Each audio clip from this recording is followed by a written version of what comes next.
오늘 본문에서는요, 욥이라고 하는 한 사람이 소개가 되고 있고, 그리고 이 하나의 사건을 소개를 하고 있는데, 이 사건은 욥에 대한 하나님의 시험이었습니다. 자, 배경은요, 우리가 읽진 않았지만 1장 6절부터 12절까지 그 배경을 다루고 있는데, 자, 6절부터 이하에 보시면 하나님과 사단의 대화를 다루고 있습니다.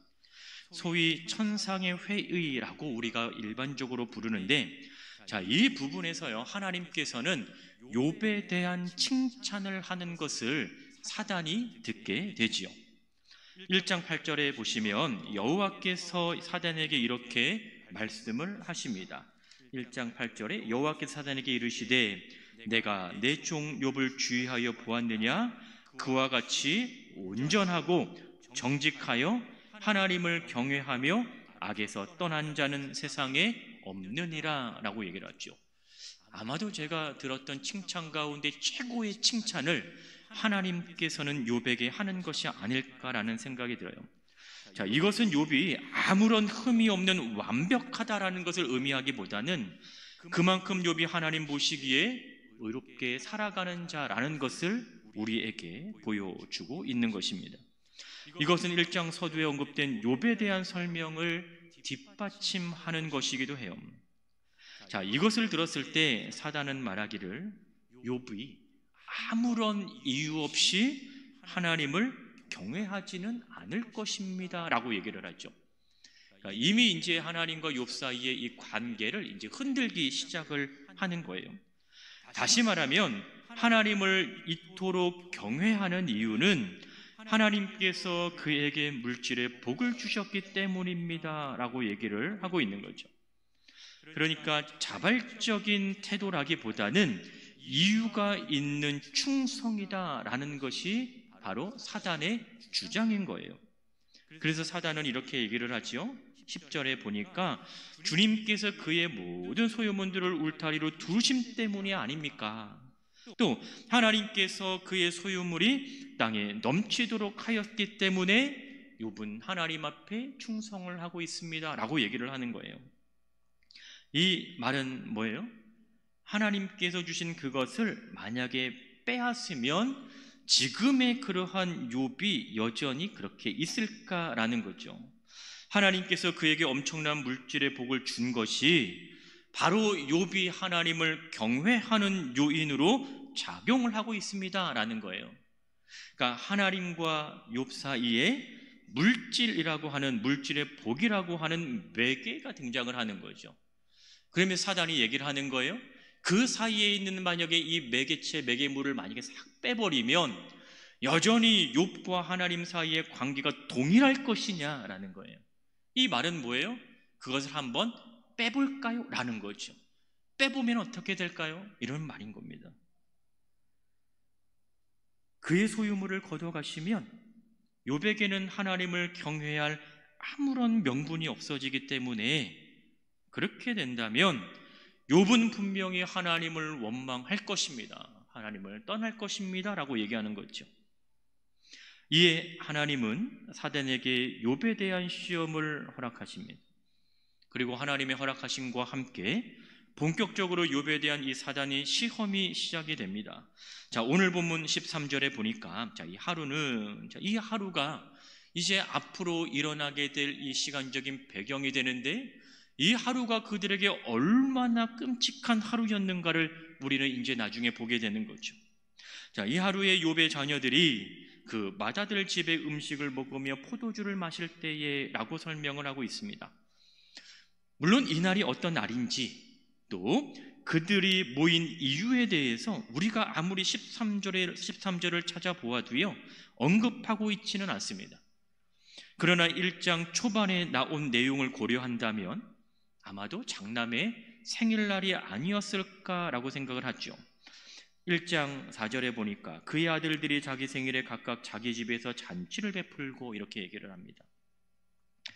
특히 당시 집안에서 이 장남이 가지고 있는 위치 그리고 그 권위를 생각한다면 모든 형제들이 참석을 했을 것입니다. 하지만 축제로 모인 그날이 그들에게는 재앙의 날이 될 것이라는 것을 그들은 알지는 못했어요. 그리고 14절부터 본격적으로 재앙을 소개를 하고 있습니다. 그런데 본문에 소개되고 있는 이 욥에게 내린 재앙이 가지고 있는 몇 가지의 특징이 있는데, 그 첫 번째 특징이 뭐냐면 바로 이 재앙들은 연속성을 가지고 일어난다라는 거예요. 그러니까 14절부터 19절까지의 말씀을 보면 총 4번에 걸쳐서 욥에게 재앙을 내리기 시작을 합니다. 본문이 일어나고 있는 이 일들에 대한 보고를 보면 연속적으로 계속해서 보고가 되고 있어요. 자, 이것은 본문에 사용된 표현이 이 사실을 알려주고 있습니다. 본문에 보면 일어난 일을 욥에게 보고하러 온 자가 아직 말하는 동안에 또 다른 이가 와서 보고를 해요. 그런데 그 사람이 보고를 하는데 아직 말하는 동안에 또 다른 자가 와서 또 다른 일에 대한 보고를 하고 있는 거죠. 그래서 16절, 17절 그리고 저 뒤에 18절을 보면 아직 말하는 동안에 라고 하는 이 표현이 반복돼서 사용되면서 오늘 이 사건이 계속해서 연속적으로 지금 일어나고 있음을 보여주고 있는 것입니다. 그러니까 욥의 입장에서는 하나의 소식을 듣고 있는 중에 연이어서 또 다른 소식을 듣게 되는 형식인 거예요. 사건이 끊임없이 계속해서 일어나고 있다라는 것을 우리에게 보여줍니다. 이 말은 그에게 이루어진 이 비극이 한 번으로 끝나는 것이 아니라 반복되어지는 그 비극적 사건으로 지금 욥을 시험하고 있다라는 거예요. 그러니까 하나도 버티기 힘든 일들을 여러 번 반복적으로 경험하게 함을 통해서 인간의 나약함을 끄집어내기 위한 그 사단의 의도를 볼 수가 있는 거죠. 그리고 그 인간의 본성을 드러내기 위한 그 사단의 의도가 아닐까라는 생각을 우리는 할 수가 있는 거예요. 그리고 또 하나의 특징이 뭐냐면 그 매번 모든 사건마다 다 빼앗기고 다 죽는데 꼭 한 사람만 살아남는 거예요. 15절, 16절, 17절, 19절에 보면 동일한 표현이 나타났죠. 나만 홀로 피하였으므로 라고 얘기합니다. 그 상황의 모든 것들이 다 빼앗겨 버려요. 거기에 있는 모든 자들이 다 죽임을 당합니다. 그런데 유일하게 딱 한 사람, 매번 매 사건마다 매 재앙마다 한 명은 꼭 살아남아요. 우연일 수도 있겠지만 과연 이것이 우연일까라는 거죠. 물론 12절을 보면 모든 소유물들을 하나님께서는 사단의 손에 다 붙이셨습니다. 그러니까 모든 것을 빼앗기는 것도 맞고요, 모든 이들이 다 설령 죽임을 당한다고 하더라도 전혀 이상한 일은 아니라는 거예요. 그런데 매번 한 명만 살아남는다라는 이 사실은 우리에게 무엇을 알게 해주냐면 결코 지금 이 재앙들이, 욥에게 나타나는 그 이 일들이 우연적으로 일어나고 있는 사건이 아니다라고 하는 것을 우리에게 보여주고 있는 거예요. 물론 하나님께서 사단에게 욥을 시험하는 것을 허락하셨기 때문에 욥은 피할 수 없는 이 비극적인 일들을 경험할 수밖에 없는 것은 분명하지만 하나님께서는 이 안에서도 그럼에도 세밀한 계획을 보여주고 계시다라는 것을 우리에게 보여주고 있는 것입니다. 그리고 또 이 4개의 사건을 보면 2개의 사건은 사람에 의해서 일어납니다. 또 다른 2개는 환경적인 요인에 의해서 일어나는 것을 보게 돼요. 다시 말하면 첫 번째와 세 번째 사건은 각각 스바 사람과 갈대아 사람이라고 하는 이 사람을 통해서 재앙이 일어나고요, 두 번째 사건과 네 번째 사건은 불과 큰 바람이라는 자연적인 요인으로 욥에게 재앙을 내리고 있다라는 거예요. 그럼 이것을 통해서 우리가 생각을 해보면 사단은 모든 것을 다 동원해서라도 욥을 철저히 무너뜨리고자 하는 의도가 여기 담겨져 있는 것이 아닐까라는 거예요. 그러니까 사람을 이용해서 또 자연적인 환경을 이용해서 그가 할 수 있는 모든 방법을 다 동원해서 바로 욥이 이런 사람입니다라는 것을 보여주고 싶었던 거죠. 그가 생각하는 이런 사람, 이러한 특징들을 가지고 재앙은 일어나고 있습니다. 첫 번째 재앙이 뭡니까? 14절부터 15절에 나타납니다.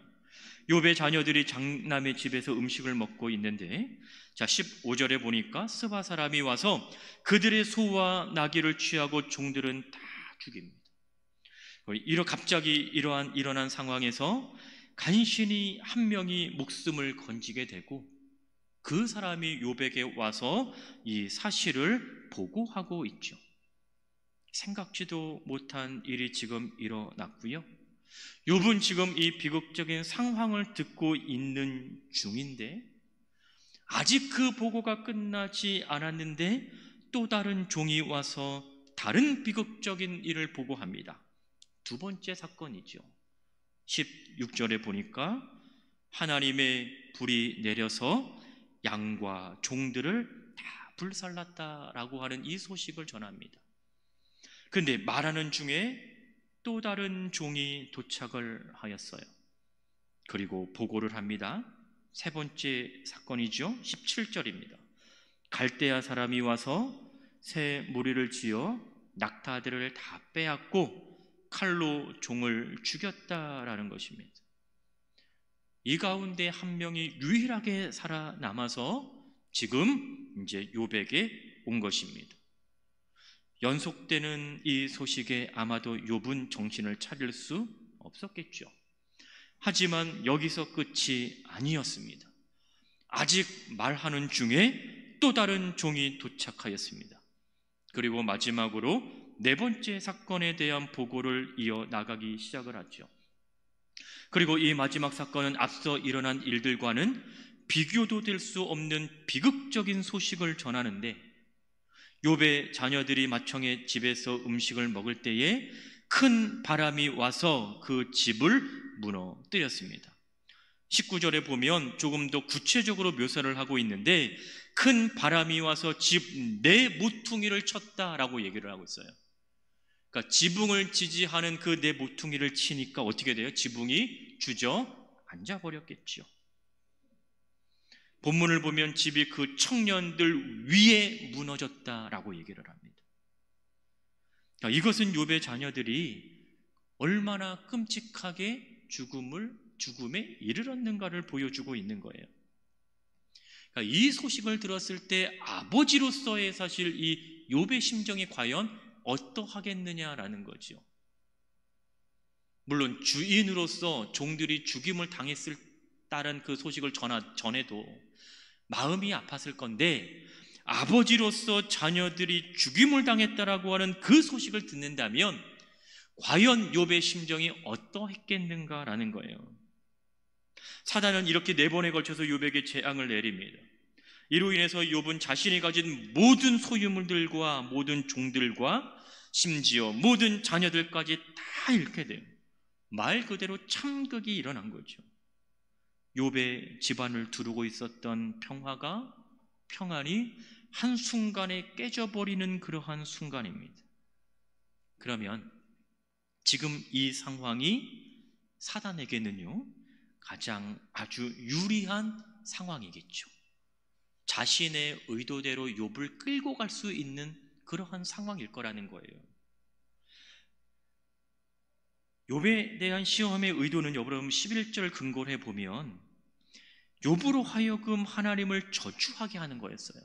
하나님을 욕하게 하는 거였죠.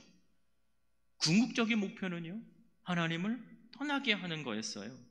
사단은 생각하기를 욥이 하나님께로부터 칭찬을 받는 이유는 그가 가진 것으로 인해서, 다시 말하면 하나님이 물질의 복을 하나님으로부터 받았기 때문이라고 생각했기 때문에 그가 가진 것을 다시 취하면 욥은 분명히 하나님을 원망할 것이라고 그는 생각하고 있는 거죠. 그럼 일반적인 생각에서는요, 지금 이 상황은 충분히 그러한 의도를 성공시킬 수 있는 상황이라는 거예요. 또 일반적인 시선에서는 이러한 재앙을 욥에게 내릴 정도라면 욥은 하나님 앞에서 용서받을 수 없는 엄청난 죄를 지은 것이 아닐까라는 거죠. 그러나 전혀 그렇지 않습니다. 1장 전반부에 설명되는 이 욥을 보면 그러한 우리의 생각이 틀리다라는 것을 볼 수가 있어요. 여러분, 1장 1절부터 3절에 나타나는 욥은요, 내적으로나 외적으로나 흠잡을 데가 없는 사람이었다라는 것을 우리에게 보여주고 있어요. 근데 무엇보다도 여러분 1장 1절에 보시면 우리는 세 개의 단어로 욥을 설명할 수가 있습니다. 그는 온전하다라는 거예요. 그는 정직하다라는 것이고 그는 하나님을 경외하는 자였다라는 거예요. 그러니까 온전하고 정직하고 경외라는 이 단어를 이 욥에게 지금 적용을 시킬 수 있다라는 거예요. 온전과 정직은 의미상으로 비슷합니다. 도덕적으로 보더라도 윤리적으로 보더라도 흠잡을 데가 없다라는 거예요. 그러니까 이것은 욥이라는 사람 자체가 완전한 사람이라고 말하는 것보다는 그가 하나님 앞에서 지금 어떻게 살아가고 있는지를 보여주고 있는 것이죠. 또 하나, 신앙적으로도 1절 하반절에 보면 하나님을 경외하는 자라고 그는 소개를 하고 있습니다. 이 말은 무슨 의미일까요? 그는 하나님의 존재에 대한 인식을 분명히 가지고 있는 자라는 거예요. 이것을 어떻게 알 수 있어요? 바로 그 다음에 이어지는 구절인 거죠. 온전하며 정직하여 하나님을 경외하며, 그리고 어떻게 설명합니까? 그가 악에서 떠난 자라고 얘기하고 있어요. 악에서 떠난 자. 누군가를 설명할 때 악에서 떠나 있는 자라고 표현하는 것은 쉽지 않잖아요. 악에서 떠났다라는 것을 문자적으로 그대로 이해하자면요, 죄를 짓지 않는다라는 거예요. 그 어떠한 죄도 짓지 않는다라는 거예요. 물론 인간에게는 불가능한 표현이라는 거죠.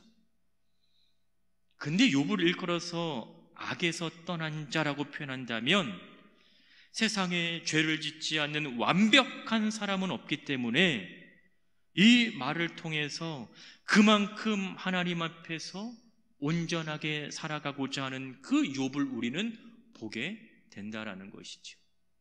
악이 가득한 세상 속에서 그가 악으로부터 떠난 삶을 살아간다라는 것은 전혀 다른 세상을 살아가는 것이 아니라 그 안에서도 하나님을 의지하며 하나님 앞에서 온전하게 살아가고자 하는 그의 처절한 몸부림을 우리는 기억해야 된다는 거예요.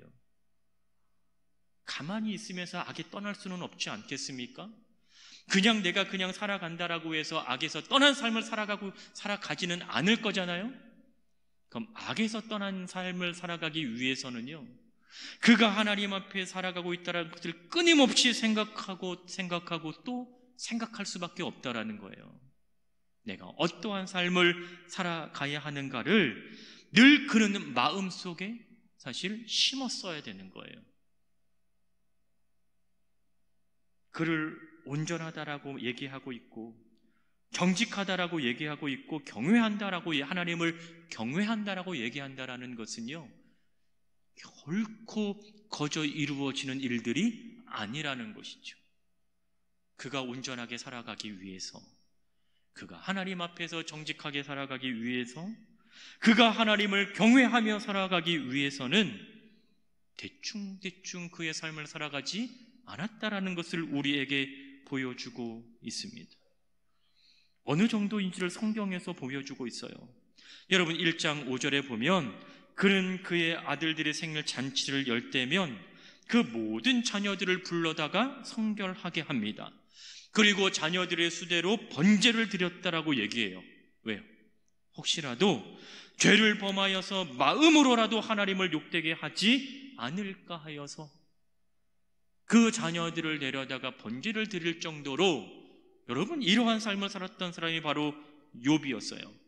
그런데 5절 끝에 보면 이렇게 표현하죠. 성경은 욥의 행위가 항상 이러하였더라.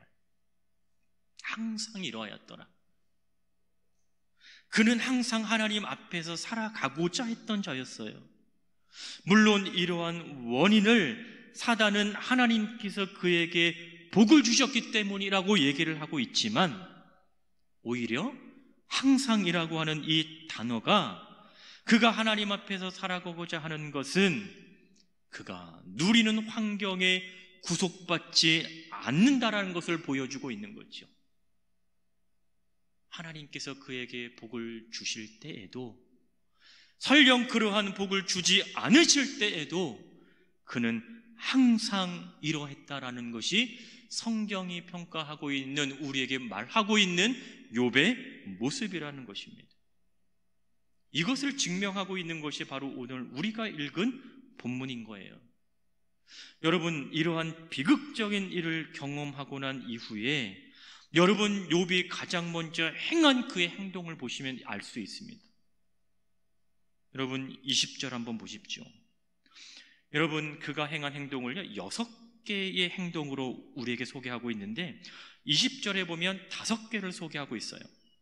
자, 욥이 일어나서 겉옷을 찢고 머리털을 밀고 땅에 엎드려서 뭐했다? 예배했다. 이 비극적인 상황을 경험한 욥이 했던 처음에 5가지 행동이 뭐냐면, 일어나서 겉옷을 찢고 머리를 밀고 땅에 엎드려 하나님을 오히려 예배했다라고 얘기를 합니다. 여기서 보여지는 그의 행동은요 분노에 찬 그의 모습이 아니라고 하는 거예요. 오히려 그를 하나님 앞에 자신을 철저히 낮추는 모습이라고 하는 거죠. 욥은 하나님의 주권을 인정하고요, 그분에게 나아가 자기 자신을 최대한 낮추었습니다. 여러분, 20절에서 보여지는 그의 행동은 단순히 슬픔이나 절망이나 좌절의 모습이 아니라 오히려 하나님 앞에 나아가는 그런 경건의 행동을 보여주고 있는 거예요. 근데 이 5가지 행동이 마지막 6번째의 행동을 이끌고 있는 거죠. 마지막 그의 행동이 뭡니까? 21절에 보니까 이르되 말하다라는 거예요. 말하다. 누가 보아도 하나님을 원망할 수 있는 상황이고요, 또 상황에 의도하고 있는 대로 하나님을 욕할 수 있는 상황입니다. 근데 오늘 본문에서 욥은 이렇게 얘기를 하지요. 21절에 어떻게 말을 했어요? 하반절에 보니까 주신 이도 여호와시요 거두신 이도 여호와시오니 여호와의 이름이 찬송을 받으실지어다. 그가 이 비극적인 상황에서 고백한 것이요, 하나님, 나에게 왜요가 아니라 주신 분도 당신이시고 취하신 분도 당신이십니다. 내가 할 수 있는 것은 뭡니까? 하나님을 찬송하는 것 외에는 내가 아무것도 없습니다. 취하신 분이, 주신 분이 다시 취하셨기 때문에 나에게는 전혀 이상한 일이 아니라고 하는 거죠. 여러분, 우리는 늘 주시는 하나님에게 익숙한 삶을 살아가고 있습니다. 솔직히 말씀드리면 늘 우리는 우리의 삶을 채우시는 그 하나님에게 익숙한 삶을 살아가고자 합니다. 거두어 가시는 하나님께 여러분 익숙해지기를 원하시는 분 있으세요? 혹시 나의 삶을 비우시는 그 하나님에게 여러분 내가 익숙해지기를 원하며 기도하는 분 여러분 계십니까? 우린 늘 하나님께로부터 채워지기만을 바랍니다. 공급받기만을 사실 원해요. 공급받고 채워질 때에는요 우리는 하나님을 충분히 예배할 수 있습니다. 하나님께 기도할 수도 있고요, 하나님께 찬양할 수도 있습니다. 만약에 하나님께서 여러분의 삶을 거두어 가신다면, 하나님께서 여러분이 가지고 있는 것을 비워내신다면, 그럼에도 여러분들 우리 안에 예배가 있을 수 있을까? 하나님을 찬양할 수 있을까? 오히려 하나님께 감사하다고 기도할 수 있을까? 우리는 우리 입술을 벌려 모든 주권이 하나님께 있습니다라고 고백을 하지만 주실 때에만이 아닐까? 비워내실 때에는 우리는 어떻게 그 하나님의 주권을 인정하고 그 하나님의 주권에 대한 고백을 이루어가고 있을까? 우리가 모든 주권을 하나님 인정한다라는 것은 주실 때뿐만이 아니라 거두어 가실 때에도 인정해야 할 줄로 믿습니다. 그는 이렇게 얘기하잖아요. 내가 모태에서 알몸으로 나왔사온즉 또한 알몸이 그리로 돌아갈지라. 그렇다면 지금 자신이 가진 모든 것은 하나님께서 채워주신 것이기에 그 모든 것에 대한 주권이 하나님에게 있음을 인정하는 욥을 보게 되는 것입니다. 네, 이러한 그 고백 있잖아요. 이런 고백, 지금 이 고백, 이것이 중요한 건 뭐냐면 21절에서 나타나는 이 고백이 가능한 이유는요, 바로 20절에서 엎드리는 욥이 있었기 때문에 가능했던 거예요. 그가 하나님 앞에 엎드리는 삶을 살았기 때문에 그는 하나님 앞에 나아가 기도하고 하나님의 이름을 찬양하는 그런 고백을 할 수 있었던 것이죠. 그러한 상황 속, 비극적인 상황 속에서도요, 욥이 이러한 고백을 할 수 있었던 것은 모든 주권을 가지신 분을 믿는 믿음으로 늘 주 앞에 나아가 엎드려 은혜를 구하는 욥이었기 때문에 가능했다라는 거예요. 여러분, 욥이 이러한 고백 이후에 계속되는 고백이 뭡니까? 21절 하반절에 여호와의 이름이 찬송을 받으실지니라. 여호와의 이름이 찬송을 받으실지니라. 앞서 11절을 보면 사단이 여호와께 말하기를 그의 모든 것들을 다 빼앗으면 거두어 가시면 욥은 틀림없이 주를 향하여 욕할 것이라고 말합니다. 근데 여러분, 오늘 본문에서 21절에서 찬송하다라는 이 단어와 방금 전 제가 읽었던 11절에 사용된 욕하다라는 단어가요, 사실 같은 단어입니다. 다른 단어가 사용되고 있는 것이 아닌 거예요. 동일한 단어를 하나는 찬송으로 번역하고 있고 하나는 욕하다라는 단어로 번역하고 있는 거예요. 하나님을 찬송하는 것과 하나님을 욕하는 것 사이에 욥이 선택한 것은 하나님을 찬양하는 것이었습니다. 많은 재앙이 그에게 있었지만 그는 하나님을 저주하는 것을 선택한 것이 아니라 하나님을 찬양하는 것을 그는 선택했습니다. 그러면서 22절에 보면 이 모든 일에 욥은 죄를 짓지 않았고 하나님을 향하여 원망하지 아니하였다고 본문은 이야기를 하죠. 22절은 부정을 의미하는 두 개의 구절로 구성되었어요. 하나는 범죄하지 않다, 또 하나는 원망하지 않다라는 겁니다. 앞서 일어난 일로 인해서 그는 행동으로 죄를 짓지 않았을 뿐만 아니라 말로도 죄를 짓지 않았다라는 말인 거예요. 이러한 욥을 하나님께서 어떻게 묘사하고 있어요? 악에서 떠난 자라고 얘기하고 있죠. 악에서 떠난 자를 여러분, 사단이 여러분 시험할 수 있겠습니까? 사단의 시험의 그 역사가 악에서 여러분 떠난 자에게 여러분 그것이 미칠 수 있겠어요? 전혀 그렇지 않다라는 거죠.